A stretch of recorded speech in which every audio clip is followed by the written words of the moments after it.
Hello and welcome to another episode of the Modern Practical Guide to a Positive Life Now, aka the Selfish Guy, with your host, your go-to friend, which is me. Today we have a special episode. We have a very good friend of mine, Sam, who's a teacher. We're going to be talking about the decision guide video, and we're going to have a bit of a follow-up. And Sam's going to give some questions that he has, and he hopes that will clarify certain things or just doubts. And I hope that in doing this, we will gain a new perspective, and hopefully, if it helps out Sam, it helps out somebody else as well. So, without further ado, I'm going to give it over to Sam. Sam, introduce yourself. All right, so my name is Sam. I'm a high school teacher at the moment. I spend a lot of time making decisions, figuring out how to make decisions. And in my current lifestyle, if I can figure out how to make decisions faster, then it will save me so much time. So that is why I decided to, go a little bit further into this decision making video and the tips and, the way to really frame a way to more efficiently use my time. All right, great. If you don't mind, could you read your first question for me, please? Yes. So my first question was, what's a good mental checkpoint slash strategy for knowing when you understand a new problem, task, or decision? This is a very good question. And I would say that it's a question I struggle with, and I think most people struggle with. And you're probably not going to like the answer. I think that when it comes to decision making, it depends on the individual. Some people do well with certain systems. And what I mean is depends on the individual is I might tell you, like, for me as a perfectionist, what works for me is a time limit. Because as you know, I have a philosophy background and I like to read, I like to research. I mean, when people want to buy a washer, they come to me because I'm the type of guy who will spend 6 months trying to figure out what the perfect time to, do something is. And so the problem I have is time. And so I think that there is never a perfect time where I'm going to know everything possible to make a decision. So what I've done throughout my life is I realized that what I need to do is set, I like to call them emergency levers. And what it means is, let's say I really want to apply to a program or want to apply to something. I could spend, if there's a month for the application to be due, I could spend the whole month doing it, right? And at the end, just be scrambling because I'm trying to use every single minute. I find that stressful and just not that productive. And so for me, what it works is say, hey, I'm going to do it Saturday night. That's the only time I have. Okay, I'm going to do Saturday night. How long do I have? I have 2 hours. Okay. At the end of 2 hours, assuming I have the bare essentials, right, the finished application, I'm just going to turn it in, right? And that really helps me. It really helps me to be like, okay, I'm going to go and do whatever I can. And of course, sometimes what happens, it's rare, but some other people struggle a lot with this, in which you say, I'm going to give myself 2 hours, and then you're halfway through the application. I would say that's a different thing. And if that's the type of person you are, you should give yourself twice as long as whatever you get. People systematically say they try this method and then they end up realizing that they always underestimate the time it takes them to do something. They get very frustrated. And I would say, no, it's very good to know how long it takes you to do things. It's better to know than to just be frustrated all the time when you give yourself an hour and it takes you 2 hours to do the action. So it's good. Give yourself 2 hours, and then you'll be fine. Some people even struggle with that. Being realistic is just too much. And so what I would say is be optimistic then, and give yourself 3 hours to do the 1 hour task, and then you can feel good because you finished early, right? But in reference to when you're going to understand the problem, for me that works. But my suggestion to you would be, if you're struggling, try something new, because take what works, right, and then use that. So if you're good at making quick decisions, if you're good at, and you can just sit and be like, when am I happy about the decision I made? When do I feel like Superman, in which I'm just finishing everything and I'm just like doing it all? And look at the mindset, look at what you have going, what systems are working for you, and take all that, and then the stuff that you find, like, here I'm lacking, I wish I was a little faster here, I wish I was try something new, because I really feel that no system works perfectly for any group of people. It's only the system that works for that individual. And you can, I would say, learn from the mistakes. Sometimes you really make a big mistake, to learn from it, let it go, and then move forward. But as long as you're moving forward and you're not stalling. The other thing that some people do in this situation is say, When I'll get that degree, when I'll do that, then I'll go and deal with this problem. And then by the time they get to the problem's bigger and worse. And so what I would say is focus on now and focus on the next clear step in your problem. And then if you're struggling, focus on setting time limit. And if you set a time limit, I think that's really helpful in making sure that you get the action done. Because I like to say that in this world, those who do are rewarded. And unfortunately, you know, the people who do in the world we live in tend to be cocky individuals who are very self-absorbed. So we end up with, I would say, not an ideal product that is good for the majority of our society. And so I would say that we need more individuals who are looking at a lot of different perspectives and taking a bigger hold to make a decision. And so I would encourage you to just make a decision. I mean, the great thing is for me, the way I deal with it in reference to it as a perfectionist, I just say, is it 80% good enough, right? And I learned that from school, right? The first year I went to university, I was like, I need to get A's, and I just had no life. And I was like, well, what if I just aim for B's? And I realized with B's, I had twice, like half the time. So with A's, I had zero time. With B's, I had 50% of my time back, and I was like, that's fine. That's a good, give and take relationship. And so it's about making sure that you're doing something.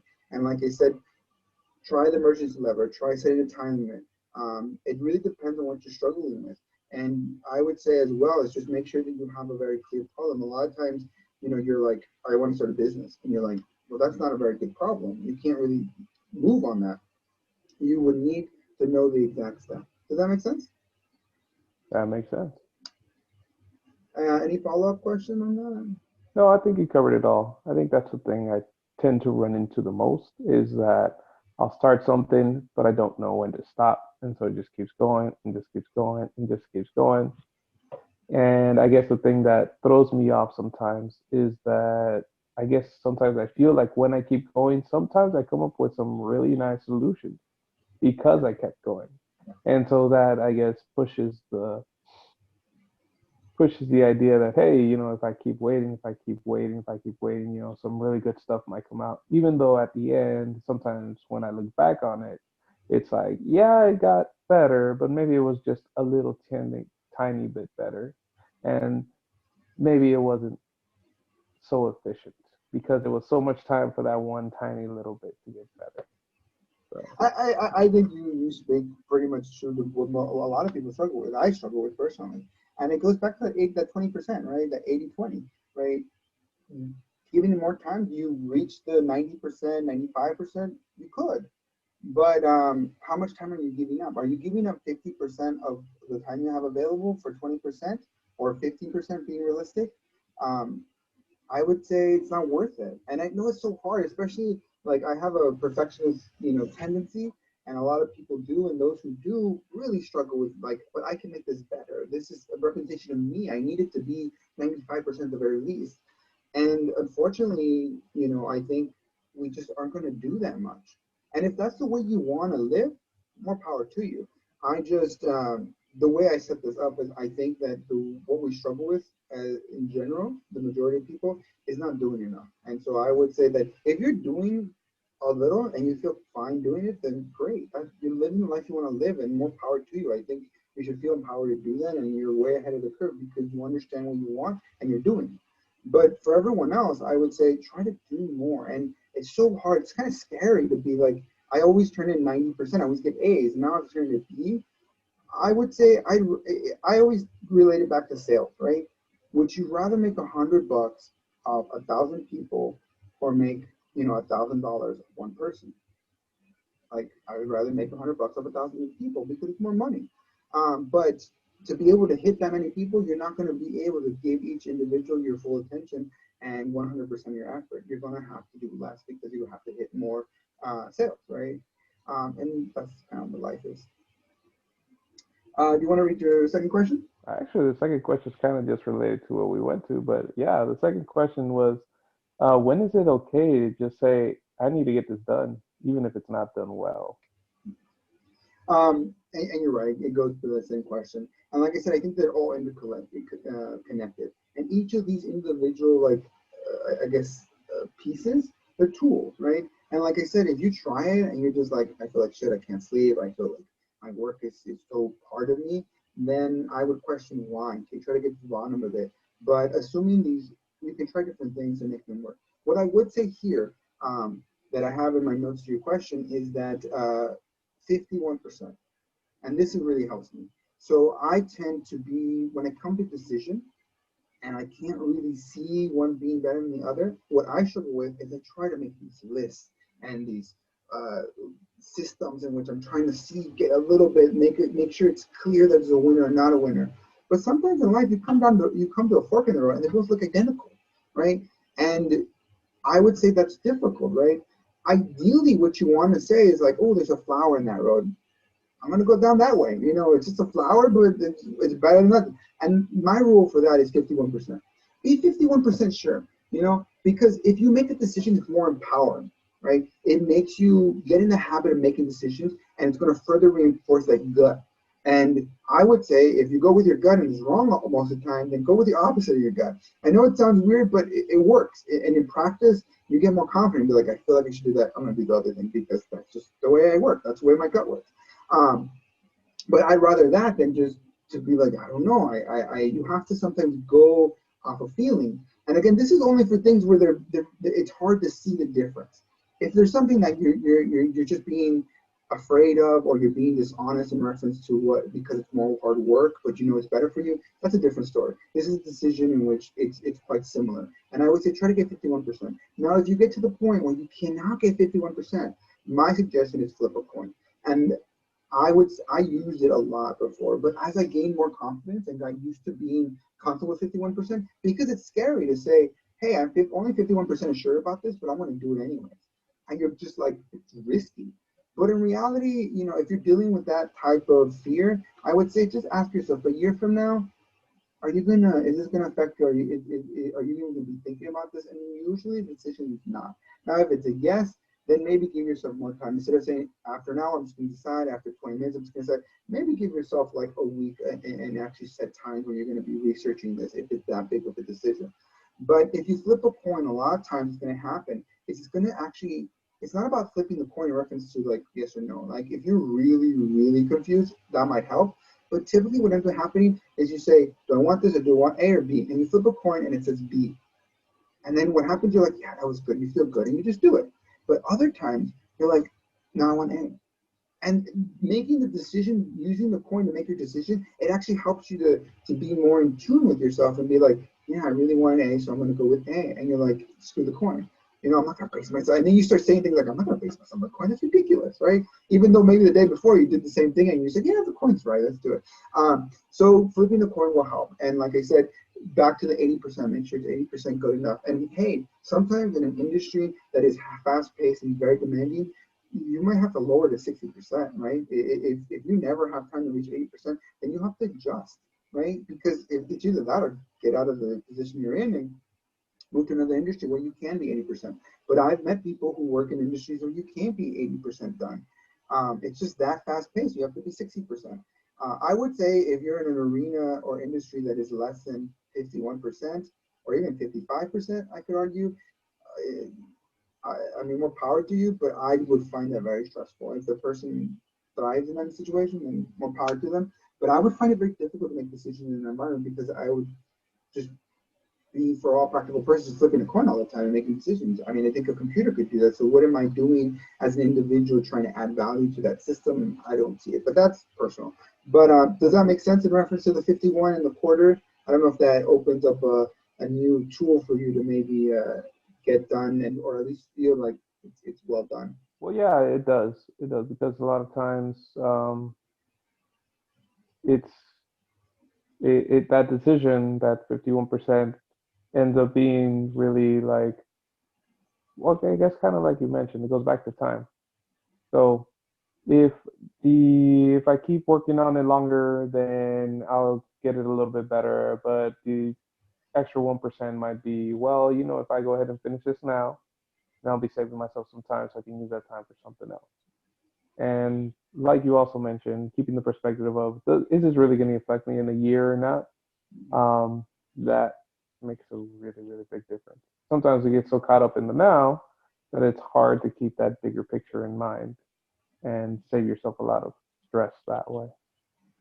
The one thing I will say is um, to finish the decision, a lot of people are like, okay, I'm done with it. And then they don't turn it in. If you really want to reap the benefits of the mental aspect to it from this type of system, I recommend being like, okay, I'm done, and then turning it in. Even though later you're like, oh, I made that one mistake, or I shouldn't have turned it in, or how are we gonna get it back? The more you do it, the better you'll get at it. And you're just like, it's done. Look, it's still 80% good. Maybe it's 79% good because I messed up on the one thing. But it doesn't matter, right? And then you're gonna be like, there's nothing I can do about it. And you're gonna go and enjoy whatever you're in that moment. Enjoy instead of spending, twice as long to turn in that form or that application or whatever it might be. The other aspect would be to just to reflect. And the reason why I think reflecting is good because what you'll do is you get more confident in your decision making. Because what will happen, you'll be like, hey, I only did 51%, and look, that turned out great. And then you do it again, and you just get really, really comfortable with 51%. Good, done. 80% good enough? Good, done. I mean, like, and then you just get into like the getting, into the flow of doing things, and so it just feels much more comfortable. And I think writing it down will help you look back and be like, hey, what works for me, what doesn't work for me, and what can I take away from and not take away. And you'll discover, what are your strengths, right? If you have strength in decision making, focus on those. And I always say, focus on your strength and only focus on your weakness to the extent that they're not holding you back. I think in the society, we focus way too much on our weaknesses and try to make them good. And I think it's a never ending task. If you're not naturally good at something, um, focus on it so it doesn't hold you back. But focus on things you're naturally good at, they're going to help you shine, you're going to enjoy. And so invest most of your time in those type of things. But you're not going to find out what that is with decision making unless you're reflecting and you're being able to organize your ideas in your mind to figure out what works and what doesn't work. Would you mind reading your last question, please? All right, here we go. What's the difference between seeking to understand a problem versus overthinking? And again, I goes back to it's dependent on the individual. And like I said, I think we touched on it with both questions. I think they're all different, but all interconnected. And like I said, it's at a minimum. And like I said, the cool thing is through reflection. Let's say you'll start seeing patterns, type of decisions, or their emotional decisions, or their um, financial decisions, and you start realizing, wow, I really, really underestimate my finances, or I really, really overestimate, how fast I do things. And the more you learn, the more comfortable you're going to get, and the system's going to work better, right? I always say, hey, if you have to do something, do it now if you can, and if you can't do it now, put it like for me, what works, I would say put it in your system, right? For me, my system is I put it in my calendar, and whatever the calendar says, I do it. And if I cannot do it at the time it says, I move it to a different day, right? But it has to be exceptional, right? If you get in that habit, then you're gonna get whatever is on your calendar, finished, right? If not, you're just gonna be like, oh, I'll just reschedule later, or oh, I just don't feel like it. So the more you do that, it's just gonna be much harder for you to get in good habits to actually use a system that works for you. For me, I know, that if I say I'm gonna do something at a certain time, I'm there. And even though, let's say I want to be at the supermarket at 10, I start to pressure myself to get there, but that's what I deal with. I mean, first of all, I have a system in place to, one, what I have to do is the opposite of some interviews because I'll be like, Carlos, does it really matter if you get there at 10 a.m.? What is the point? And then I say, well, I want to get there at 10 a.m. because I don't want to be busy. And then I say, hey, if you get there at 10:05, is it really going to make that much difference? Or are you going to stress, give yourself anxiety, and deal with this issue? And they'd be like, no. And that's a very easy decision to make. Should I, rush to the store? No, you shouldn't, right? And then you don't. And then you don't make bad decisions along the way because you're rushing to the store. Or you forget that something in the store because you're running late, even though it's a constraint you put on yourself. I think it's relevant when it comes to getting a problem done or understanding or overthinking it. You just have to break it down, and you have to have your system that works for you. And the only way you're going to get there is by trying something new and then reflecting about it and seeing what works and what doesn't work. And what I would say is in life, we should always be growing. So whenever you do something, if you fall on your face and you struggle, pick yourself up, If you deal with an emotion, process it, hug it, till it dissolves or whatever you want to do, and then look at it from a more technical standpoint maybe and see why did I mess up, right? And what can I improve? And is it worth improving, or do I even have the power to improve it, right? And then you just move on. You take what you can from it and you move on. Now, when you succeed, you say, where do I think is why I succeeded, right? And you take those parts and you move on. And you're like, I think I can be better in this area. Let me try this. And like a lot of times I think people get overwhelmed by that notion because they're like, try something new, but there's a million things I can try. And I would say you don't need to, spend days trying to figure this out. You can say, I got 10 minutes right now. Okay, in 10 minutes I'm gonna think of ideas, and whichever one I think is the best after 10 minutes, I'm just gonna do it. And it's again, the world rewards those who do. So if you're doing things like this, you're gonna learn, you're gonna get more stuff done, and you're gonna be happier, and you're gonna find a system that works for you. So that's pretty much the bottom line with this. Cool. Well, I always say the most valuable thing a person can give is their time. So I greatly appreciate you coming on the show, giving your time. I greatly enjoyed it, and I hope that you got a much more clear understanding of it, and that it helps you, and that it helps other viewers as well, considering you're gracious enough to allow me to film it and do it in this process. Um, and any last remarks or anything else you wanted to add? Thank you for your insights. Always good to have that back and forth to fine tune the ideas, running around in my head that I don't always express. So Yeah, no, I mean, I think really you know what you need to do to make a good decision and to be productive. The problem is, I think in our society, there's too many things that thrive on our insecurities to be like, I can make this better. It's not good enough. I'm not worthy, and all these different aspects. I think in the system, when you're reflecting and you're positively reinforcing your decision making, you're going to gain a confidence and validation in making decisions. And so you're going to just do better and better. And I think that that's what you want to get at. I mean, I would be hard pressed to believe that you're not getting stuff done and doing it well, considering you're in the position you're in. I think that those who struggle would be in a very, very, very bad position because they wouldn't get anything done, or everything they would do would be awful. I think you just have to start looking at the positive so that you reinforce it, and then that starts like a snowball effect in reference to like, oh, I get this, I can do this, I can do this more, I can do this more. It's no longer scary. The one thing I will say about being scared is if you're not a little scared, then you're not growing. And you want to be scared. Whenever you're not scared, that means that whatever you're doing is not worth doing. So whatever decision you're making, um, now sometimes when you're just choosing, do you want apples or raisins or oatmeal? Not a big deal. If you're scared of that, then again, you're not scared, so you're not growing. But that's okay because you're just trying to eat oatmeal. But with other things in life, I would say just strive to be a little scared.